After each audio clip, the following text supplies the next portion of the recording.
I think there's so many fucking powerful people that are on those lists. There's so many powerful people that went and partied.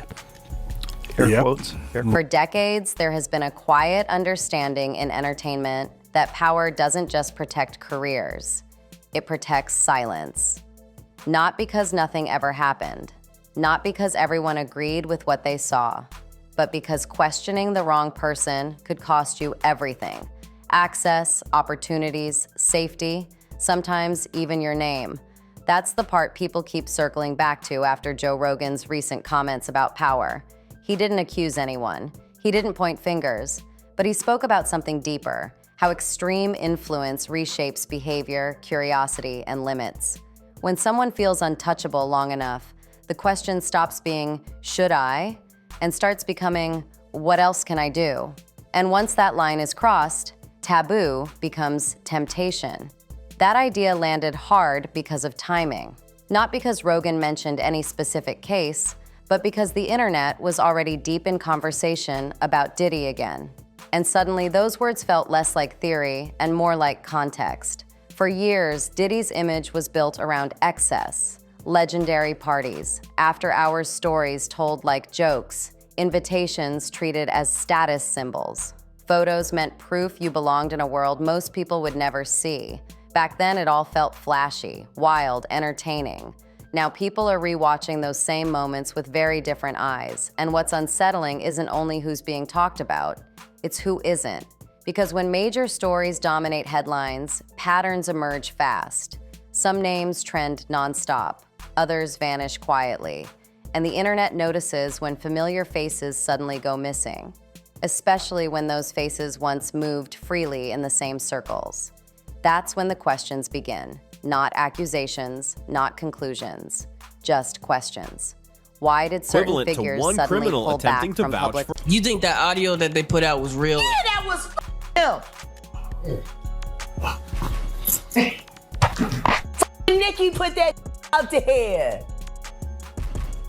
That Nikki recorded that at the freak off in the Calabasas. She been waiting to drop that shit on Meek. Oh, man. She just wasn't going to tell nobody it was Diddy. But now that Diddy out there, why not? Life. Why did some people relocate with barely a word? Why did others stop appearing altogether right as attention returned to the same old stories? And why, when a high-profile documentary series dropped, were certain familiar names never mentioned at all? Joe Rogan's comments didn't answer those questions, but they reinforced something many people already felt. Silence around power is rarely random. It's strategic, because when lawsuits, investigations, and federal headlines dominate the news cycle, the real story isn't always who gets named first. It's who goes quiet overnight, who stops showing up, who creates distance, who moves like they can feel the spotlight turning toward them. Once the internet locks onto that pattern, it doesn't let go. And that's when people started paying attention to Ellen DeGeneres. Not because she's been accused of anything, not because she's named in any legal filings, but because of timing. As conversations around Diddy began trending again, Ellen quietly stepped away from public life. She moved overseas, she stayed out of the spotlight. Publicly, the explanation was framed as wanting peace, burnout from years in entertainment, and dissatisfaction with the direction things were going. That's the official version. Online, people weren't convinced timing alone meant nothing. Old clips resurfaced, interviews, jokes, casual conversations that once felt harmless. Diddy had been on her show multiple times. They laughed about parties, they joked about invitations and after-hours energy. At the time, it played like television. Now, people say it feels different watching it back, not because it proves anything, but because context changes perception. Moments that once felt playful start to feel uncomfortable. Laughter lingers longer than expected. Jokes land differently when viewed through today's lens, and discomfort fuels speculation. People began asking whether Ellen's disappearance was coincidence or caution. No proof, no claims, just curiosity driven by timing. From there, attention shifted to Ashton Kutcher. Again, no allegations, no charges, no accusations. But people began rewatching interviews where Ashton talked about party stories he couldn't tell. Viewers noticed pauses, nervous laughter, the way he seemed careful choosing words. None of that proves anything. But once the public starts questioning judgment, everything gets re-examined. Where someone was, who they were around, how comfortable they looked in certain rooms. That scrutiny intensified when people remembered the letters Ashton and Mila Kunis wrote in support of Danny Masterson after his conviction. The backlash was immediate and intense. Ashton eventually stepped away from the anti-trafficking organization he helped co-found. For many viewers, that wasn't about guilt, it was about optics. Once trust cracks, even slightly, past associations don't stay buried. Then came Russell Brand. Old footage resurfaced of Brand and Diddy together, laughing, traveling, talking about Vegas trips. In one clip, Brand described feeling pressured, saying it was hard to say no to someone with that level of influence, not an accusation. An insight, it reinforced Rogan's point. Power changes dynamics. Consent, boundaries, and choice don't operate the same way when influence enters the room. And once that idea settles in, people start reevaluating everything. Who laughed, who stayed quiet, who looked too comfortable. And that's when the conversation stopped being about one person and started becoming about a system. Because power doesn't exist in isolation. And once the public starts sensing that, silence becomes louder than words.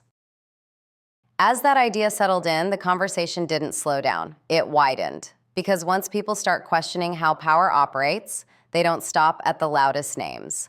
They start looking at proximity, at access, at who stayed close long enough to see things most people never did. That's when Paris Hilton's name began circulating again. Not because anyone accused her of anything, not because she's been named in any legal situation, but because her presence in that world was never subtle. Paris wasn't someone who brushed past those spaces once or twice. She was front and center for years. White-themed parties, birthday blowouts, high-profile gatherings that were openly documented at the time. Old posts resurfaced, old interviews, moments where she openly praised the energy of those nights. One post from 2017 in particular has been getting dragged back into the spotlight repeatedly. At the time, it read like a harmless compliment.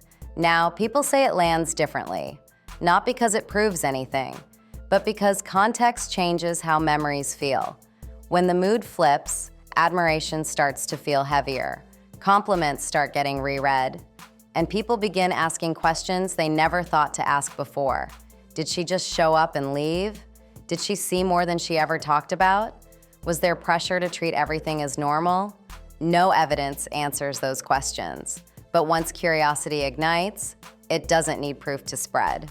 From there, the conversation drifted closer to the center. Kim Porter's name has been circulating online for years, long before recent headlines resurfaced. As Diddy's longtime partner and the mother of his children, she wasn't just adjacent to power, she lived inside it. Her death, officially ruled as pneumonia, has never fully settled in the public mind. Some people accept the official explanation completely. Others continue to question the timing. No confirmed evidence has emerged to suggest anything beyond the official cause. But unanswered questions tend to take on lives of their own. Online, people re-examine interviews, old footage, body language, nothing conclusive, just fragments that get replayed over and over until speculation fills the gaps. It's not justice, it's curiosity, and curiosity is relentless.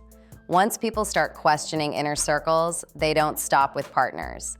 They look at families, at people who may have understood the system early on. That's how Janice Combs entered the conversation.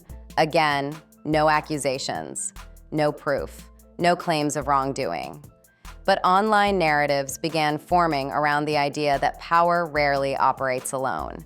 People pulled up old clips, viral moments, interactions that get interpreted 100 different ways depending on who's watching. Whether those interpretations mean anything or not, repetition shapes perception, and perception fuels gossip. Then there's Young Miami. She publicly defended Diddy, spoke about growth, therapy, personal transformation. She described the man she knew over the past several years as supportive and encouraging. For some viewers, that explanation felt sincere. For others, it felt complicated. Critics framed it as loyalty shaped by lifestyle and access, jets, designer rooms, opportunities. Again, opinions, not proof. But once the internet labels a circle as questionable, anyone still standing inside it gets pulled into the conversation whether they want to be or not. That's how gossip ecosystems work. What's unfolding right now isn't a courtroom process, it's a cultural one. People aren't looking for verdicts, they're looking for patterns. They're rewatching footage, rereading timelines, reevaluating relationships, and every time a familiar face stays quiet, the silence gets louder. That's why Joe Rogan's comments continue to resonate, because he wasn't talking about one person. He was talking about a dynamic. When power concentrates, boundaries blur. And when boundaries blur long enough, people stop seeing certain behavior as shocking. It becomes normalized, expected, invisible. That's when silence becomes the default response. Not because everyone agrees, but because challenging power feels pointless. And once people sense that, they start wondering how many others stayed quiet for the same reason. How many laughed along? How many avoided asking questions? How many told themselves it wasn't their business? That's when the conversation took another turn. Because once speculation reaches a certain level, people stop focusing on who attended the parties and start focusing on who benefited from staying close, who built careers, who gained protection, who never had to explain anything. And that's where names like Ashton, Russell, Paris, Ellen, and others keep resurfacing. Not because they're accused of crimes, but because proximity to power creates questions that don't fade easily. Then, as if on cue, another name started gaining traction online. Russell Brand again, not just for his association, but for old comments that resurfaced where he described feeling influenced, pressured, swept along by someone more powerful than him. People dissected his words frame by frame, not to accuse, but to understand. Was he exaggerating? Was he joking? Or was he revealing something without realizing it? The internet doesn't answer those questions. It amplifies them. And once amplified, they don't go away. Then attention shifted toward timelines, toward who showed up where and when, toward old footage from events that once seemed harmless but now feel loaded with implication, not proof, but suspicion. And suspicion spreads faster than facts. People began comparing notes, screenshots, old photos, party guest lists, nothing official, nothing confirmed, but enough fragments to keep speculation alive. And once speculation hits critical mass, it stops being about any single person. It becomes about the system that allowed silence to last so long. That's why documentaries feel incomplete, why interviews feel evasive, why headlines feel unfinished. Because people aren't just asking what happened, they're asking who knew, who stayed quiet, who benefited, and who's hoping the spotlight never swings back their way. And as long as those questions remain unanswered, the conversation doesn't end. It pauses, waiting for the next name, the next clip, the next moment of silence that feels a little too loud. And this is where the conversation shifts one last time, because at a certain point, it stops being about individual names and starts being about silence itself. Silence is powerful, not just because it hides things, but because it protects them. In industries built on access, silence becomes a form of currency. It keeps doors open. It keeps invitations coming. It keeps people safe from becoming the next headline. That's why so many viewers feel unsettled right now. Not because they believe everyone connected to these stories did something wrong, but because silence feels intentional, calculated, like distance is being created on purpose. And history shows that when power feels threatened, distance is the first move. People stop showing up, they stop commenting, they stop associating publicly, not because they're guilty, but because attention is dangerous. Joe Rogan's point keeps echoing because it taps into that reality. Extreme power changes people. It reshapes curiosity. It erodes limits. And when that power goes unchecked for long enough, silence becomes the system that allows it to continue. That's why documentaries never feel complete, why headlines feel like chapters instead of conclusions, why the public keeps scanning old footage, old interviews, old friendships, trying to understand what was really happening behind the scenes, not to convict, but to comprehend. And once people believe there's smoke, they don't stop looking for fire. They look at who stayed close, who defended, who benefited, who never had to explain anything. They also look at who disappeared, who quietly relocated, who stopped being photographed, who suddenly wanted privacy after decades in the spotlight. Those choices may mean nothing, or they may mean everything.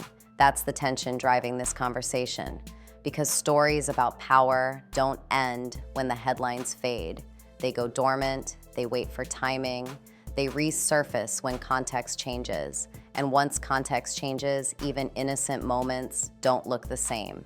That's why this isn't really about one documentary, one interview, or one set of names. It's about how power operates when nobody feels brave enough to challenge it. It's about how silence can feel louder than accusations. And it's about the uncomfortable truth that sometimes the most important information isn't what gets said, it's what never does. So the real question isn't whether more names exist, it's whether silence will keep working. Because once the spotlight turns, it has a habit of lingering. And once people start paying attention, they don't forget easily. This story doesn't end with answers, it ends with awareness. And that's often where the real pressure begins.